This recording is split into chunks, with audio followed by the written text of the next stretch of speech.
GV பிரகாஷும் நிக்கி கல்ரானியும் shooting அப்போ விபத்திலிருந்து உயிர் தப்பியிருக்காங்க. இயக்குனர் ராஜேஷ் இயக்கத்துல ஜிவி பிரகாஷ், நிக்கி கல்ரானி மற்றும் ஆனந்தி இவங்கெல்லாம் இணைஞ்சு நடிச்சிருக்கிற படம் கடவுள் இருக்கான் குமார். இந்த படத்தை தயாரிப்பாளர் டி சிவா தயாரிக்கிறாரு. சமீபத்தில் நடந்த பத்திரிகையாளர் சந்திப்புல தயாரிப்பாளர் அம்மா கிரியேஷன்ஸ் டி சிவா பேசும்போது, எங்களோட நிறுவனம் தொடங்கி 25 வருஷம் ஆகுது. இந்த 25வது வருஷத்துல கடவுள் இருக்கான் குமார் திரைப்படத்தை தயாரிச்சு இருக்கிறது எனக்கு பெருமையாக இருக்கு. இந்த படத்தில் கதாநாயகனாக நடிச்சிருக்கும் ஜிவி பிரகாஷ் சிறந்த நடிகர். நடிகை நிக்கி கல்ரானியின் டைமிங் மற்றும் நடிப்பு மிக அருமையாக இருக்கும். நடிகை ஆனந்தி குழந்தை மாதிரி, நிச்சயம் அவங்க சினிமாவில் மிகப்பெரிய உயரங்களை தொடர வாழ்த்துறேன் அப்படின்னு சொல்லியிருந்தாரு. இயக்குனர் ராஜேஷ் சொல்லும்போது, இந்த படத்தில் நடிகை ஆனந்தி மிகவும் அமைதியான பெண், நிக்கி கல்ரானி ரவுடி பொண்ணு. இந்த படத்துக்காக கார் சேசிங் காட்சி படமாக்கப்பட்டது. அப்போ ஜிவி பிரகாஷ், நிக்கி கல்ரானி இவங்க போன கார் மேல துரத்தி வந்த கார் மோதிருச்சு. அப்போ அவங்களோட கார் உருண்டது. நல்ல வழியாக இருவரும் உயிர் தப்பிச்சிட்டாங்க. சிறு காயத்தோட தப்பி இருக்காங்க.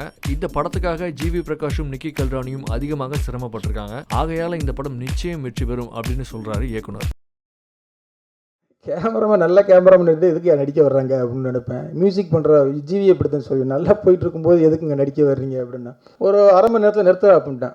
இடையில எங்கே போய் ஒர்க் பண்ணா அப்படின்னா, செல்வரகவன் சட்டை போய் ஒரு படம் ஒர்க் பண்ணான். நான் பண்ண மாட்டேன் அப்படின்ட்டேன். ஏன்னா அது படமாக கூட இருந்தால் கூட பரவாயில்ல, ட்ரிபிள் படம் அளவுக்கு சொல்கிறான் சொல்லி இடையில அதை போய் எங்கேயே கற்றுக்கிட்டு வந்தான். ஏன் ஜானருக்குல இருந்து அப்படின்னு தெரில.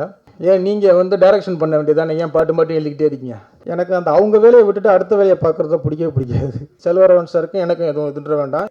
ஏக்கநாதனே பாண்டிராஜ் கணிப்பு ஜிவி பிரகாஷ் நம்பர் 1 ஆவார் அப்படின்னு எங்கள் வீட்டில் கேட்குறாங்க, நீங்கள் எங்கே என்ன அடுத்த படம் ஷூட்டிங்கே போகாமல் யார் நம்பர் 1 வாங்கன்னு கணிச்சிக்கிட்டு இருக்கீங்க அப்படிங்கிறாங்க.